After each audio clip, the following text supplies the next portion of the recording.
advisory board and my spiritual mentors, and I'm taking our time here. I'm in the corner of our beautiful little coffee shop here down over here.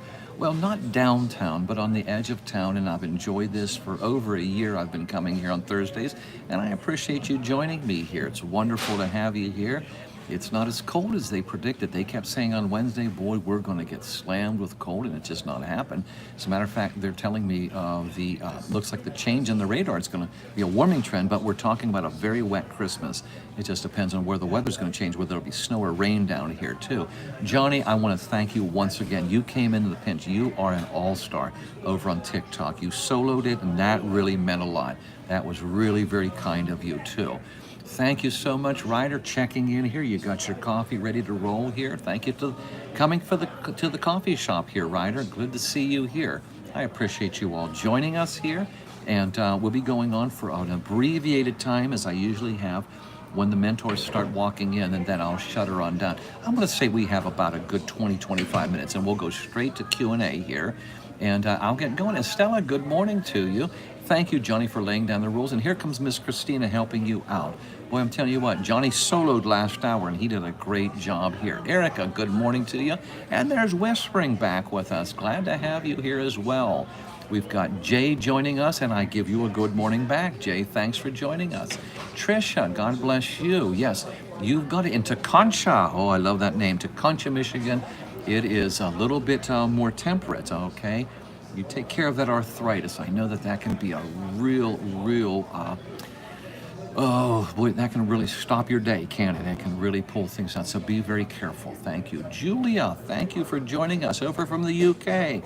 She's joining us across the ways here. Glad to have you here, Julia. Jan, I give you a good morning. Thank you for being here. And as we're greeting everybody, getting things together, I'll remind you this is going to be a Q&A day from top to bottom till it's time for me to leave. I'll keep an eye over here.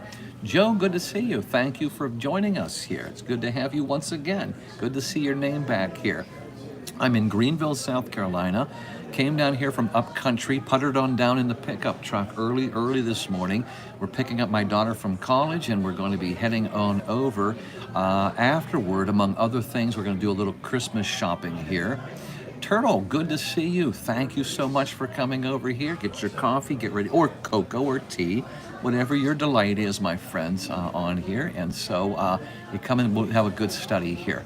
Brenda, thank you so much. Bowser, absolutely. God loves us and wants us to follow him into his family in heaven. Sherry, good morning to you. And Johnny, thank you for posting that. If you have a prayer request, Andrea, send it right to her, and we'll get it out on a prayer list. She will send it out to our faithful. We're asking once again, one of our early board members, Brian from Texas, his granddaughter, Victoria, is undergoing some serious medical procedures. Would you please keep Victoria, and I will send it on to Andrea for a prayer request too. Let me see. Della, thank you so much for that. Wonderful. I appreciate your encouragement on that.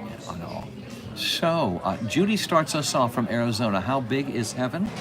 Heaven right now, when we have this, the first thing is, where is heaven? It'll give us an idea. Everything that we see in the scripture gives us the impression that heaven is outside the known universe. I'll give you an idea. In the Jewish culture at the first century, there were three heavens. Don't jump yet. They used this term because heaven meant the lofty, Shemayim, okay?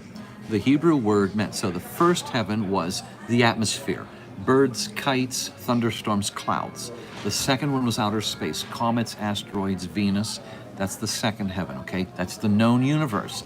The third one, the Jewish culture said, well, now that's where God lives. That's outside of our known realm. That is the home of God, okay?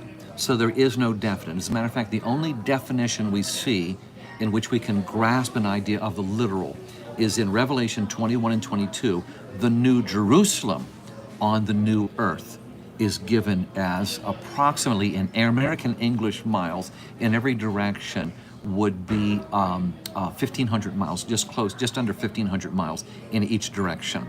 You put a corner of it in Maine, and another corner would be down in Florida, another corner would be over in Texas, another corner would be in Michigan. Those are definite. 72 yards wide are the walls. You're getting the idea. But to give you an idea how big the new earth would be, the New Jerusalem alone is 1,500 miles tall. But as far as heaven itself, there is no definition on that any more than we would say, okay, what's the limit of the population of heaven? Okay, we don't have that. All right, let me see. Good question. And it was a good way to start. Today is going to be Q&A all the way through. Well, there's Lori and her brother Tim from Beulah, North Dakota. 9 degrees, but you're getting a wind chill factor of 13 below. That's a little bit colder than it is in this coffee shop right now. No, I'm just kidding.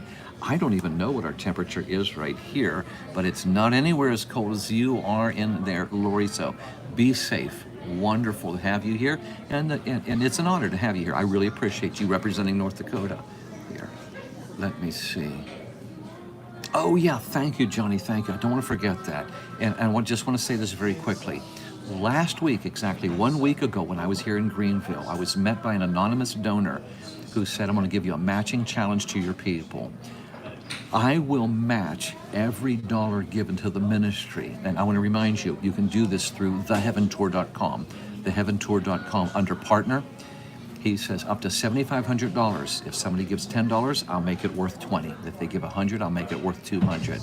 He's going to match all the way up to $7,500, and I want to thank you so much. If you consider that, that has been very, very, it's been amazing. As I told people here, there are just little things that we have to take care of as I'm going through. We have been slam banging it all the way in these last years, and some of our equipment is just getting old. I'm duct taping and gluing things together and holding together, and there are a lot of decisions I need to make on purchasing things too.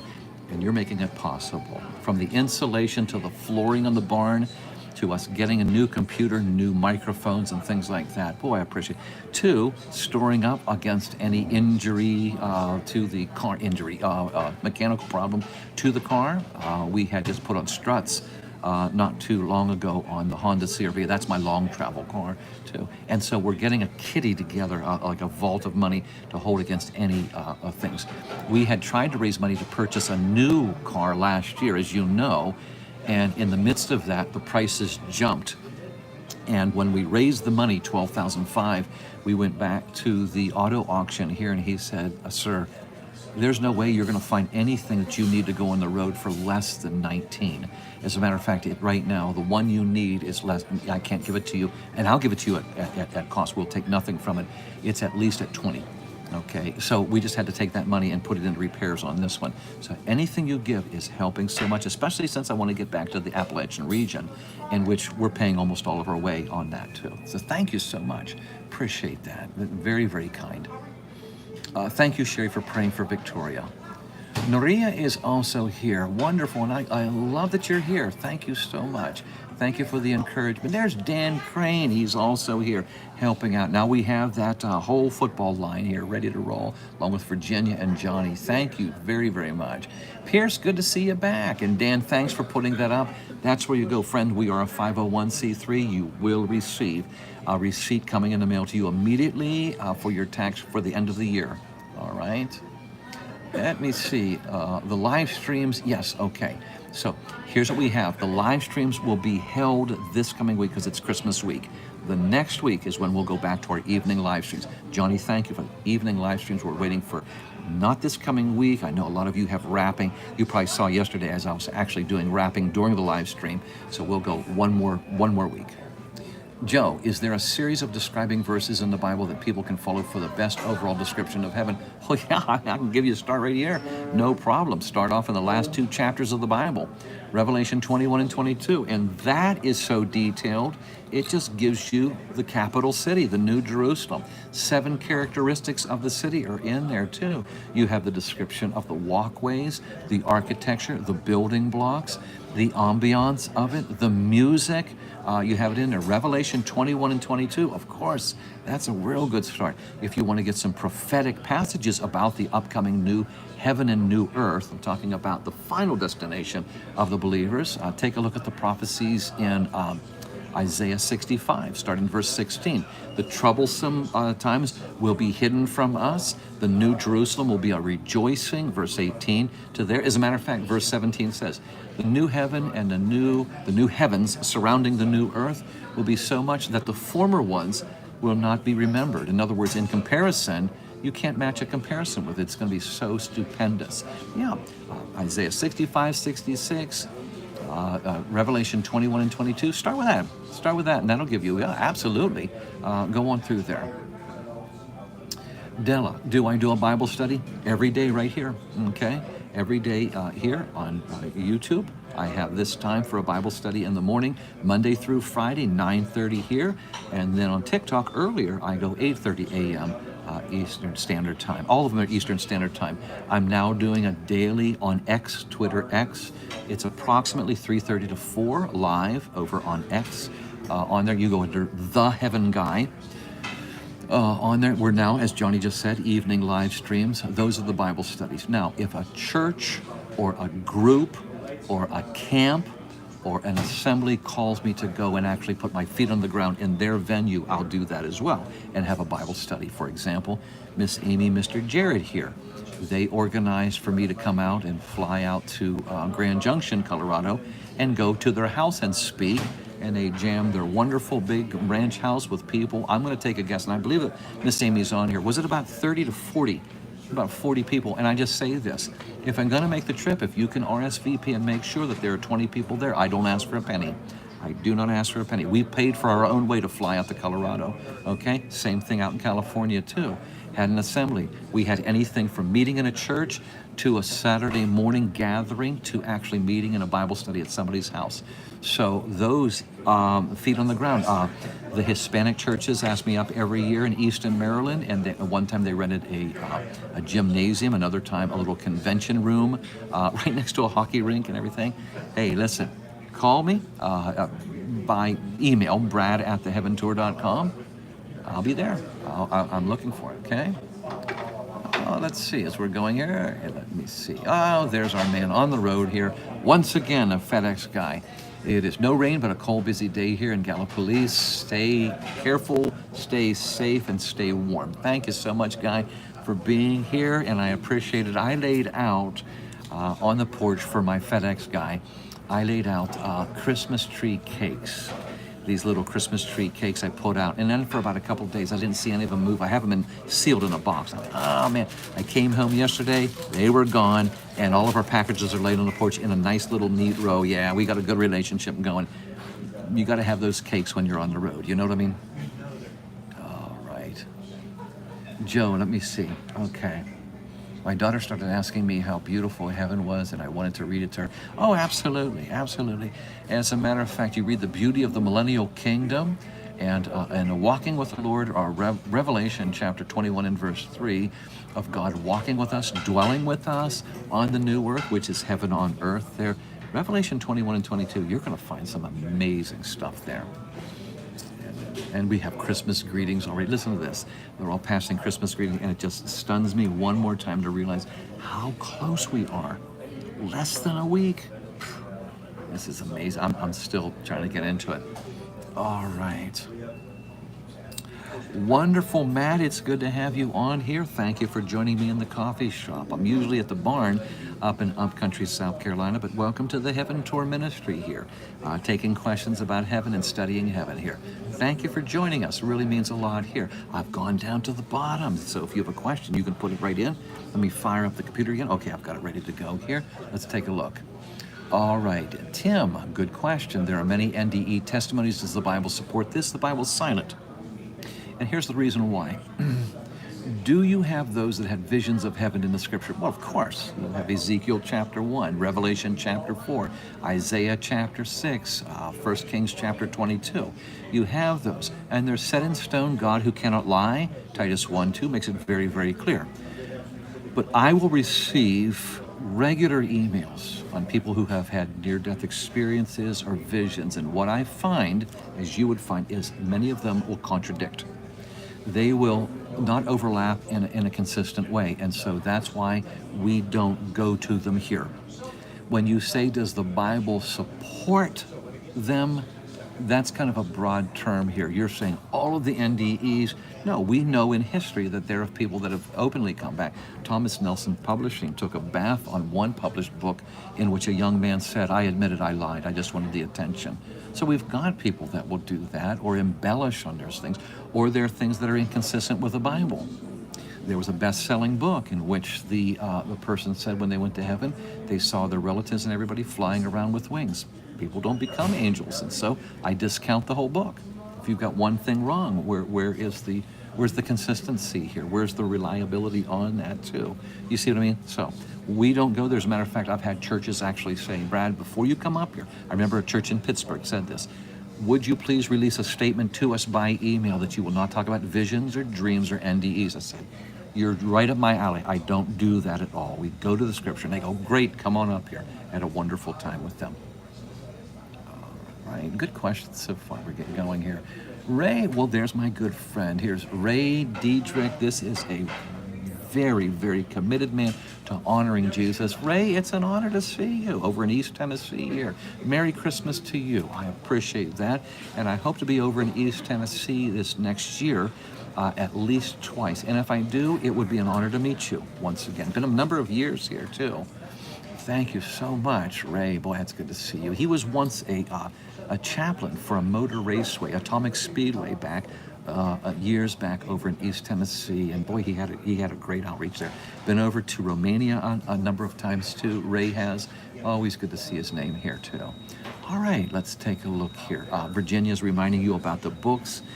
Dan has told us that we have had Heaven in the Advent. I think on 2 occasions Dan said that the book is sold out, and I'm so happy to hear about that it's reaching people, and then it's making an impact too.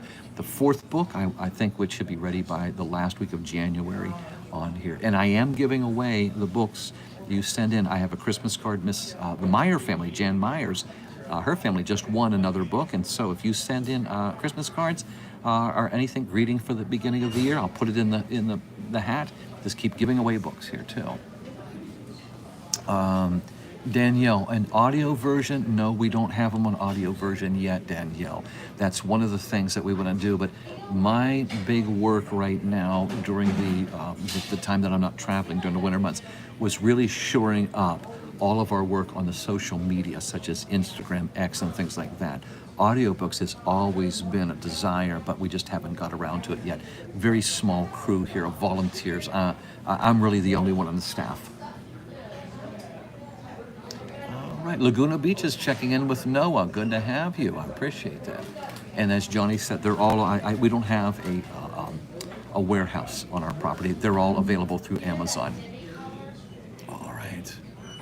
Okay, Kimberly, now's the time to put the question in. We probably have about 10 more minutes before the gentlemen walk in on the advisory board. So if you want to put it in right now. Nobody else is behind you here. Oops, somebody just got in here. Della did. When babies go to heaven, are they just babies or adults? Well, you're going to ask this. What you're intimating is, what is the earthly age of a soul that goes to heaven? And in there is nothing because there's nothing saying earthly age, because the condition of the believer is such that you can't relegate it to earthly years.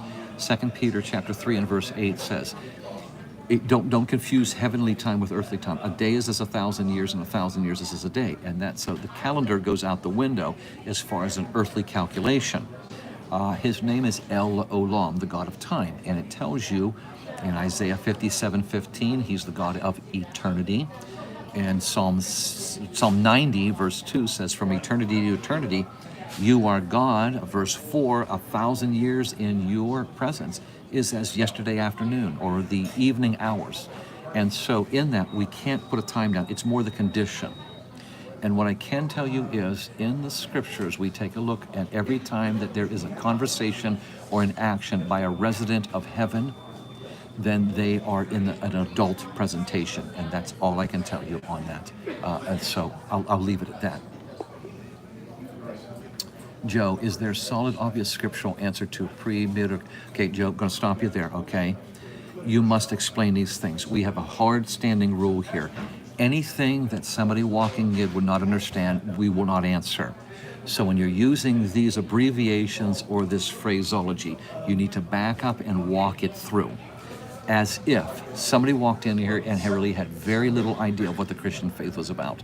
So, if you're going to do that, you've got to reword it. We've made a commitment on that. My moderators and I have talked about this. We have committed. I will not use acronyms. We will not go to any Christian buzzwords. If anybody walking in here says, I don't understand what you're talking about, then I realize I'm doing something wrong. So reword this in a way that anybody walking in here would say, know exactly what Joe is asking. All right? Okay. Kimberly, does the Bible speak of the dispute over Moses' body other than when it talks about in Jude 9? No, it does not. I don't like speculation. The best that Bible scholars would say from their studies is this, and this is where I stop. It could have been the satanic forces were wanting to use it for idol worship. This is one of the reasons why I see that Revelation 11, the two witnesses are not named, because there are going to be people that are going to put them on a deity status.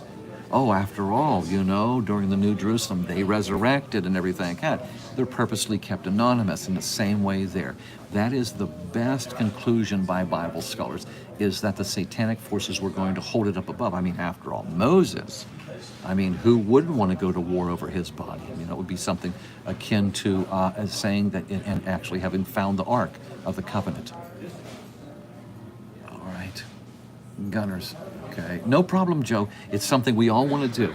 I want this because when I grew up, I'll give you an idea. We sang for years in one particular, as a kid, we would sing under the panoply of God. Now remember, this is before internet days. Nobody ever explained what the panoply of God was. It means the covering of God. It means like the tent of God. Why would we not just stop and say to everybody in here, and there were so many things that were frustrating in terms that I could understand as a child, sanctification or regeneration and all these kind of things, like, what are we talking about? Okay, so then when people start saying this, and when one of the college students just sat down and started laying these things out, oh, the light came on. Now I can understand these things to make a responsible decision. So when we get into this, we have a lot of people that really enjoy banding these around, and it's not you, but I will tell you this, I've met people who like these terms because they know if they speak them loud in a public place, people go, ooh, they must be deep. They're not going to go that way here. We're going to be grassroots and make everything explained. So thank you so much for wanting to, to correct that. Okay. Okay, Gunner, you don't believe in Baha'i, don't believe in Chow, don't believe in monotheism, don't believe in any religion. Neither do I, Gunner. Congratulations, join the club. Krish, I have a question. How do I know if I am called for ministry, like pastoral ministry? I live in Canada. My whole family is Hindu. I'm a recent Christian convert. I'm scared for life. Okay. The first thing you do, or what I need to know is, where do you attend a Bible-believing church? Who are your spiritual mentors in the Christian faith?